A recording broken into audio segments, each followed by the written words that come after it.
ओम देवी प्रपन्नाति हरे प्रसीद प्रसीद मातर जगतोऽखिलस्य प्रसीद विश्वेश्वरि पाहि विश्वं त्वमेश्वरी देवी चराचरस्य शरणागत दीनार्थ परित्राण परायणे सर्वस्यार्ति हरे देवी नारायणी नमोस्तुते। नमस्कार, स्वागत है आपका आचार्यवाणी में। मैं आचार्य डॉक्टर विक्रमादित्य आपके साथ हूँ। ग्रहों का जो परिवर्तन होता है उसका प्रभाव हम सब पे पड़ता है। और यदि हम अगस्त की बात करें तो अगस्त के पहले भाग में कई सारे ग्रहों का परिवर्तन होने का योग चल रहा है। शुक्र महाराज अस्त होंगे। शुक्र महाराज वक्री अवस्था में चल रहे हैं और वक्र और अस्त अवस्था में ही वो राशि परिवर्तन भी करेंगे और साथ साथ कई ग्रहों का और भी परिवर्तन होने के योग हैं। और ये परिवर्तन जो है, शुक्र आनंददायक ग्रह है और ये जो परिवर्तन होने जाएगा वो विभिन्न राशियों पर विभिन्न प्रकार का प्रभाव डालने वाला है। यदि हम बात करें वृषभ राशि, शुक्र वृषभ राशि का स्वामी है, इसीलिए हम वृषभ राशि की शुक्र के संबंध में बात कर रहे हैं। तो इस शुक्र के जो राशि है, विशेष तौर पे वृषभ राशि वालों के लिए कई प्रकार से ये ग्रहों का परिवर्तन बहुत इंपॉर्टेंट है। तो आपको समझ लेना चाहिए कि क्या कुछ आपके साथ होने के योग है। शुक्र मंगल के साथ जाएगा, शुक्र फिर सूर्य के साथ हो जाएगा, शुक्र के कारण अस्त भी हो जाएगा शुक्र। तो ऐसे में शुक्र का योग जो होता है, आनंद का ग्रह है शुक्र। शुक्र जो जीवन में विशेष तौर पे काम का प्रतीक माना जाता है। शुक्र लेविशनेस का प्रतीक माना जाता है, भोग का युग ग्रह माना जाता है, आनंद का ग्रह माना जाता है और लग्जरी का ग्रह माना जाता है। तो शुक्र जो विशेष तौर पर आपकी राशि के अनुसार से विभिन्न प्रभाव आपके जीवन में उत्पन्न करने वाला है, वो सब भी आपको समझ लेना चाहिए। 1 से लेकर विशेष तौर पर हम बात करें, सबसे पहले 1 अगस्त की बात कर लेते हैं। 1 अगस्त को पंचांग जो है वो भी समझ लीजिए। सबसे पहले पूर्णिमा तिथि है, सावन मास की अधिक मास की पूर्णिमा है, मंगलवार का अवसर है, मकर में चल रहे हैं और चंद्रमा भाग्य स्थान में चंद्रमा चल रहे हैं और साथ साथ उस दिन सतव्रत भी है, भद्रा भी विद्यमान है।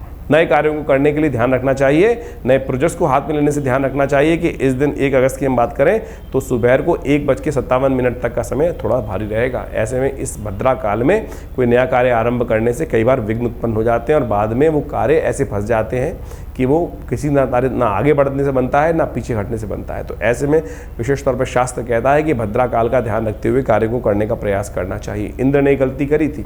इंद्र ने भद्रा काल में युद्ध आरंभ किया था और युद्ध के लिए अग्रसित हुए थे। तो ऐसे में उनको बड़ा भारी हार का सामना करना पड़ा था। फिर उन्होंने भद्रा शांति कराई, तब जाके उनके जीवन में उस मार्ग पर विजय प्राप्ति के अवसर बने, नहीं तो कष्ट उनके जीवन में कुछ रास्ता बन ही नहीं रहा था। ये देवी पुराण के अंदर कथा आती है, आप पढ़ सकते हैं और आपको पता चलेगा कि इसलिए भद्रा विशेष तौर पे बड़ा महत्व रखती है। इस काल को हम भूल जाते हैं। खैर, 1 तारीख की ग्रह गणना विशेष तौर पे दिखाती है कि आपके ग्रहों के अनुसार से आपके लिए अच्छा रहेगा, धर्मयुक्त समय रहेगा। ऐसे में धर्मयुक्त कार्य करने की तरफ आप प्रवृत्त होंगे। गलत कार्य आपसे होते नहीं दिखाई दे रहे हैं, सही मार्ग पे आप चलना चाहेंगे और सही मार्ग के द्वारा ही आपके जीवन में कल्याण, धर्म की तरफ आपकी आस्था जा सकती है। और वही मार्ग अच्छा है ना, तो खुशी करें, भगवान का स्तवन कर लें। मंगलवार का अवसर है, हनुमान जी का उपासना करें। हनुमान जी धर्मयुक्त ही हैं, तो इसलिए मंगलवार का अवसर और आपके ग्रह भी यही इशारा करें, धर्मयुक्त कार्य करने का आप प्रयास करें। हमने भी विवेकानंद योगाश्रम में बड़ा विशाल भंडारा रखा है, सुंदरकांड का पाठ रखा है। सावन के महीने में रुद्राभिषेक चल ही रहा है, तो ये 6 बजे से लेकर रात्रि में 9-10 बजे तक कार्यक्रम चलेगा। उसमें आप सम्मिलित हो सकते हैं और भगवान के भजन करके अपने कल्याण के मार्ग को प्रशस्त कर सकते हैं। जो लोग दिल्ली से दूर हैं वो अपने नाम से भी इस रुद्राभिषेक और सुंदरकांड में पाठ करने की सुंदर व्यवस्था बना सकते हैं। नंबर्स आपके सामने स्क्रीन पर चल रहे हैं, व्यवस्थाएं जान सकते हैं। ध्यान रखिएगा, थोड़ा सा इन दिनों ग्रहों का योगायोग जो है वो आपके लिए थोड़ा सा कष्टकारी है। व्यावसायिक दृष्टिकोण से थोड़ा जुर्माने करने के योग बना रहा है, तो बहुत सोच समझकर कार्य करने का आपको प्रयास करना चाहिए। अननेसेसरी खर्चे आपके जिम्मे लगातार बढ़ते चले जा रहे हैं। अन्य हर कार्य को बहुत सावधानी के साथ करें, नहीं तो क्या होगा, छोटे छोटे कार्यों में बड़ा बड़ा खतरा आपको बनता दिखाई। अननेसेसरी खर्चे बढ़ रहे हैं, कहीं ना कहीं हर छोटी सी त्रुटि, ध्यान नहीं दी, छोटी सी त्रुटि हो गई और फिर वो जुर्माना कर गई, गाड़ी खराब हो गई, कहीं और खर्चा हो गया, कहीं और चलते फिरते थोड़े से खर्चे आ गए, बेकार के जुर्माने आपके जिम्मे पड़ गए। वो ये सब चीज़ें लगातार बृहस्पति और राहु के कारण से आप एकाद जो चल रहे हैं वो आपको परेशान करने के योग दे रहे हैं। तो ऐसे में सावधान रहते हुए कार्य करने का प्रयास करना चाहिए। ये तो ओवरऑल है ग्रह, क्योंकि अभी तो ये काफ़ी लंबा चलना है। बृहस्पति यहाँ पर करीब करीब अभी समझे अगले साल मई तक चलने वाले हैं, तो आपको ध्यान रखते हुए कार्य करना चाहिए। और इन दिनों विशेष तौर पर ग्रहों का योग चल रहा है, वो भी हम आपको बताने जा रहे हैं 2 अगस्त के लिए। 2 अगस्त का ग्रहों का योग चल रहा है, जो वो बुधवार का दिन है और साथ साथ प्रतिपदा तिथि है। सावन मास के विशेष तौर पे कृष्ण पक्ष का आरंभ हो रहा है, प्रतिपदा तिथि है। और ऐसे में आपके लिए ग्रह आज के दिन की बात करें, एक विशेष तौर पर बात करें 2 अगस्त के लिए, तो ओवरऑल ग्रह ठीक दिखाई देते हैं। कुछ जो नेगेटिव स्थिति चल रही है उससे में पॉजिटिविटी आने के योग बनेंगे। मन बेकार के झंझटों से हटते हुए सही मार्ग को पकड़ने का प्रयास करेगा, लेकिन कई बार सही मार्ग से काम होता नहीं है। सीधी तरीके से काम करने का प्रयास करेंगे तो काम रिजल्ट आते नहीं हैं। ऐसे में अभी शुक्र परिवर्तन की तरफ जा रहे हैं और वो आपको उस मार्ग पर ले जाने का प्रयास करेंगे जो ठीक नहीं है, तो उससे बचते हुए कार्य करने का प्रयास करना चाहिए। बुधवार का अवसर है, कोशिश करें हरी चीज़ों का दान करें, फलों का दान करें, सब्जियों का दान करें। किसी मंदिर में जाकर हरी सब्जी हरे फलों का दान करने से कल्याणकारी योग बनेंगे।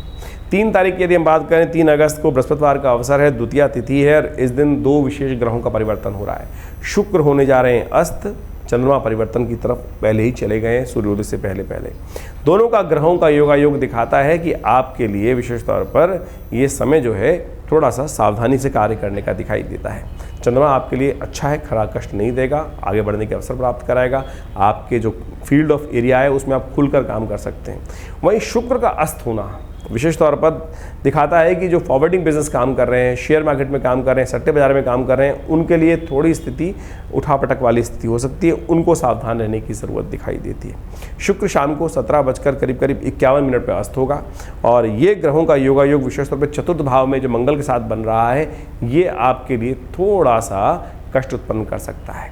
आप शुक्र के अस्त होने के कारण से थोड़ा सा शनि के साथ तो मंगल की स्थिति चल रही है वो ठीक होगी, लेकिन शुक्र का अस्त होना मन में थोड़ा सा ये भाव उत्पन्न कर सकता है कि ये मेरे साथ ही गलत क्यों होता है। अरे जीवन है, कहीं ना कहीं कष्ट चलता है, भूल जाइए समय को। अपने आप को मोटिवेट करने का प्रयास करें, पॉजिटिव वे में मोटिवेट करने का प्रयास करोगे तो बहुत सुंदर तरीके से पीली चीज़ों का दान करें, केले का पूजन करें, ये भावों को हटाने का प्रयास करें। किसी ज्ञान व्यक्ति, पंडित जी से, ज्ञानवान संत के पास जाकर थोड़ा सा आशीर्वाद उनका लीजिए, आपके लिए अच्छा रहेगा, कष्टों को दूर करने वाला समय रहेगा। वहीं 4 तारीख की यदि हम बात करें तो 4 तारीख की ग्रह गणना विशेष तौर पर दिखाती है शुक्रवार का अवसर, तृतीया तिथि, और इस दिन भी एक बात का ध्यान रखिएगा, करीब 12:45 तक भद्रा विद्यमान रहेगी, तो नए प्रोजेक्ट्स, नए कार्य, विशेष तौर पर नए दिन इससे बचने का आपको प्रयास करना चाहिए। गणेश चतुर्थी है इस दिन और तृतीया के बाद चतुर्थी का आगमन होने के कारण से भगवान गणेश का स्तवन करें, आपके लिए शुभ होगा, कल्याणकारी योग बनेंगे। आपके लिए ग्रहों गणना विशेष तौर पर दिखाती है कि आप आगे बढ़ने के कुछ कार्य करते दिखाई दे रहे हैं और उसमें आपको बिल्कुल निर्द्वंद भाव से आगे बढ़ने का प्रयास करना चाहिए। बिल्कुल मन से चिंता फिक्र हटाकर उसी कार्य के विचार में सोचना चाहिए और हर पहलू को सोचते हुए कार्य करें। बृहस्पति लगातार कहीं ना कहीं छोटी छोटी त्रुटियां करा रहा है और वो जुर्माने के कारण बन रही हैं और वो आपके लिए कष्ट का भाव उत्पन्न कर रहा है, तो इन सब चीज़ों को ध्यान रखते हुए कार्य करने का आपको प्रयास करना चाहिए। उपाय क्या किया जाए? आपके लिए सबसे अच्छा है गौ सेवा करने का प्रयास करें। किसी गौशाला के निमित्त जहाँ गौशाला चल रही हो, या तो खुद जाकर कुछ हरे चारे का दान कराएं या उनमें कुछ डोनेशन कर दें, वो भी अच्छा रहेगा, आपके लिए कष्टों को दूर करने वाला रहेगा। यदि हम 5 तारीख की बात करें तो 5 तारीख को शनिवार का अवसर है, चतुर्थी तिथि है और विशेष तौर पे ग्रहों का परिवर्तन, चंद्रमा का परिवर्तन होने जा रहा है। ये चंद्रमा का परिवर्तन आपके लिए शुभ रहेगा, सूर्योदय से पहले पहले ये परिवर्तन हो जाएगा और ये परिवर्तन आपके लिए अच्छा रहेगा, उन्नति के अवसर आपको प्रदान करने के अवसर देगा, आगे बढ़ने के अवसर बनाएगा, लाभ की स्थिति उत्पन्न कर सकता है। तो ओवरऑल आपको विशेष तौर पे थोड़ा सा समय पॉजिटिव होने के योग बनते दिखाई दे रहे हैं, इसका आपको लाभ लेने का प्रयास करना चाहिए। शनिवार का अवसर है, चतुर्थी तिथि है, तो ऐसे में कोशिश करें साबुत उड़द का दान कर दीजिए या भगवान शिव के मंदिर में जाकर थोड़ा तिल डालकर दल में उनका अभिषेक कर लीजिए, क्योंकि सावन का महीना चल रहा है, इससे सुंदर उपाय नहीं हो सकता। ओम नमः शिवाय का पाठ करते हुए या शन्नो देवी रविष्ट्रया आपो भवन्तु पीतये शन्नो रविष्ट्रवन्तु नः, ये शनि का वेद मंत्र है जो शांति अध्याय के अंतर्गत आता है, इसका भी मंत्र जप कर आप शनि के दोषों को शमन कर सकते हैं, शनिवार का लाभ ले सकते हैं। 6 तारीख की बात करें, रविवार का अवसर, इस दिन पंचमी तिथि उदय तिथि रहेगी, लेकिन षष्ठी जो है विशेष तौर पर क्षय हो जाएगी, यानी अगले दिन सुबह तक उसकी आयु रहेगी नहीं, तो वो क्षय हो गई। तो क्षय तिथि में एक बात का ध्यान रखना चाहिए कि नया कार्य करने से बचना चाहिए, कोई मुहूर्त करने से बचना चाहिए। तो इस बात का ध्यान रखते हुए कार्य करेंगे तो अच्छा रहेगा। लेकिन एक बात का और भी ध्यान रखें, इस दिन रेवती नक्षत्र विद्यमान है। 6 और 7 तारीख को विशेष तौर पर गंडमूल नक्षत्र रहेगा, एक दिन रेवती एक दिन अश्वनी। तो इन दोनों तिथियों में जो जातक किसी घर में जन्म ले रहे हैं, नए जातक, उनकी मूल शांति अवश्य कराने का प्रयास करना चाहिए, अन्यथा क्या हो सकता है कि बच्चा स्वयं के लिए भारी रहेगा, परिवार के लिए भारी रहेगा। तो इसलिए शास्त्रों में विधान है कि मूल शांति अवश्य कराएं। 27 दिन तक त्र्यंबक मंत्र का जप 1,000 रोज़ किया जाता है, इसको मूल शांति के रूप में जाना जाता है। और फिर उस विशेष तौर पर पूजन करने के उपरांत 27 दिन बाद जातक की मूल शांति कराने का जो शास्त्र में विधान बताया गया है बहुत प्रमाणिक है, अवश्य करानी चाहिए, कल्याणकारी योग बनते हैं। एक बात का ध्यान रखिएगा, 6 तारीख को विशेष तौर पर जो ग्रहों का योगा योग है वो आपके लिए नए संपर्कों को साधने वाला है। नए संपर्कों से मिलने के योग दिखाई देते हैं। नए संपर्कों से, नए व्यक्तियों से बातचीत कर कर बहुत सुंदर तरीके से, थोड़ी कुताही मत बरतिएगा। थोड़ा संकोच मन में आ जाता है, करें ना करें, क्या करें, कोशिश करें कार्य को पदार्पण करके कर लें। दोस्तों के साथ बातचीत करने का प्रयास करें, मिलने वालों से बातचीत करने का प्रयास करें। आप यदि पॉजिटिव होकर बात करेंगे तो हमें लगता है बहुत अच्छे रिजल्ट्स प्राप्त होने के अवसर आपको प्राप्त हो सकते हैं। शनि महाराज सफलता वाले भाव में चल रहे हैं, वक्री हैं, सफलता दे रहे हैं तो थोड़ा सा वक्र गति से दे रहे हैं। तो इसलिए कोशिश करें, लगातार कार्य में अपने आप को लगाए रखने का प्रयास करेंगे तो बहुत सुंदर तरीके से लाभ हो सकता है, आगे बढ़ने का प्रयास करना चाहिए। वहीं 7 तारीख की यदि हम बात करें तो 7 अगस्त को सोमवार का अवसर है और उस दिन सप्तमी तिथि विद्यमान है। सप्तमी तिथि विद्यमान है और चंद्रमा का परिवर्तन भी हो रहा है और कर्क राशि में विशेष तौर पर शुक्र भी पदार्पण कर रहे हैं वक्र राशि चलते हुए। ये दोनों का योग जो है विशेष तौर पर बहुत समझने वाला है।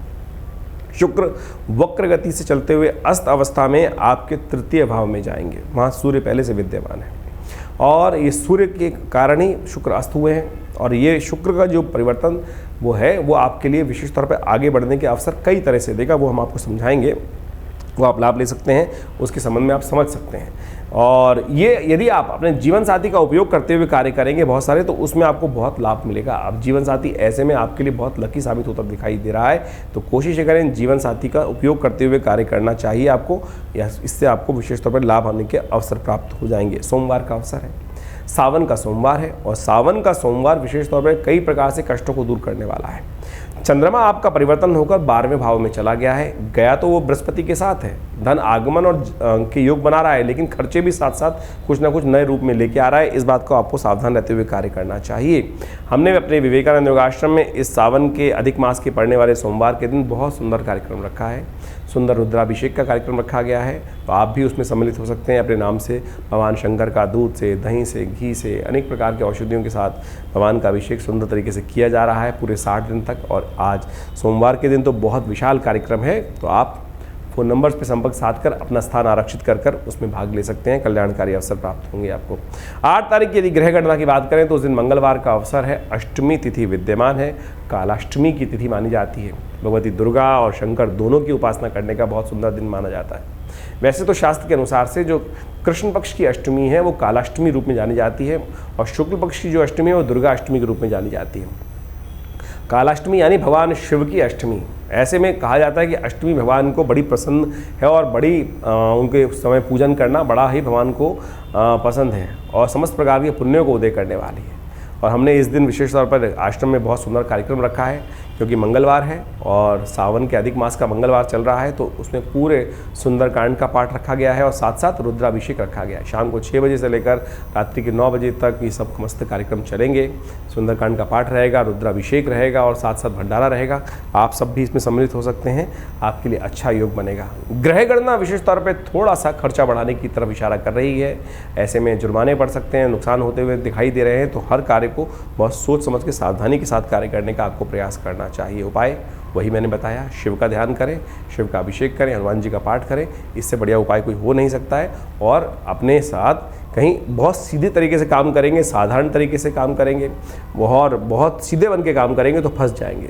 थोड़ा चातुर्य उत्पन्न करते हुए, थोड़ा सा अपने आप को रिजर्व रखते हुए, खुली किताब नहीं, थोड़ी सी अपनी बातों को छुपा कर काम करने का प्रयास करना चाहिए। हर बात खोल के सामने रख देंगे तो कहीं ना कहीं सामने वाला आपको मिस यूटिलाइज कर सकता है और अन्यथा व्यर्थ रूप से कष्ट दे सकता है। इस बात का ध्यान रखते हुए आपको कार्य करना चाहिए। 9 अगस्त की यदि हम बात करें तो उस दिन बृहस्पतिवार का अवसर है, नवमी तिथि विद्यमान है और ग्रहों का परिवर्तन आपके लिए बहुत पॉजिटिव होने वाला है। जो कष्ट के दिन थे वो समाप्त, तो आगे आने वाले समय जो 2-3 दिन है वो आपके लिए पॉजिटिव रहेंगे। सर्वार्थ सिद्धि योग का शुभ योग बन रहा है, नए कार्य करने के लिए समय अच्छा दिखाई देता है। इन सबको यूटिलाइज करते हुए आपको कार्य करने का प्रयास करना चाहिए। बुधवार का दिन है, ओम गंगणाधिपतये नमः इस मंत्र का जप करते हुए पूजन करें, भगवान गणेश का स्तवन करें और कार्य आरंभ करें, पॉजिटिव रहेगा समय। वहीं 10 अगस्त की यदि हम बात करें तो उस दिन बृहस्पतिवार का अवसर है, दशमी तिथि विद्यमान है और ग्रहों का योगायोग आपके अनुकूल दिखाई दे रहा है। ऐसे में आगे बढ़ते हुए, स्टेप लेते हुए कार्य करने का प्रयास करें, ये समय आपके लिए बहुत अच्छा है।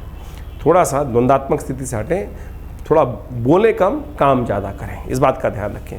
संपर्क साधते हुए कार्य करने का प्रयास करेंगे तो बहुत सुंदर तरीके से आपको लाभ के अवसर बनते दिखाई दे रहे हैं। एक बात का ध्यान रखिएगा, जैसे हमने कार्यक्रम के आरंभ में आपको बताया था, शुक्र का परिवर्तन हो रहा है। वक्र अवस्था में अस्त शुक्र जो है वो राशि परिवर्तन करेंगे इस पक्ष में, तो ऐसे में ध्यान रखते हुए कार्य करने की ज़रूरत है। जो लोग शेयर मार्केट में काम कर रहे हैं, रुई के संबंध में काम कर रहे हैं, चांदी के संबंध में काम कर रहे हैं, बारदाने के संबंध में काम कर रहे हैं और बहुत सारे शेयर मार्केट्स में फॉरवर्डिंग का बिजनेस कर रहे हैं, बहुत सावधानी के साथ करें। उठापटक होने के योग दिखाई देते हैं, बहुत जल्दी डिसीजन लेने से नुकसान हो सकता है। सोच समझकर उपयुक्त तरीके से बुद्धिमान व्यक्तियों का साथ लेते हुए, पूजन उपाय करते हुए कार्य करेंगे तो अपने कष्टों को दूर कर सकते हैं। धन्यवाद।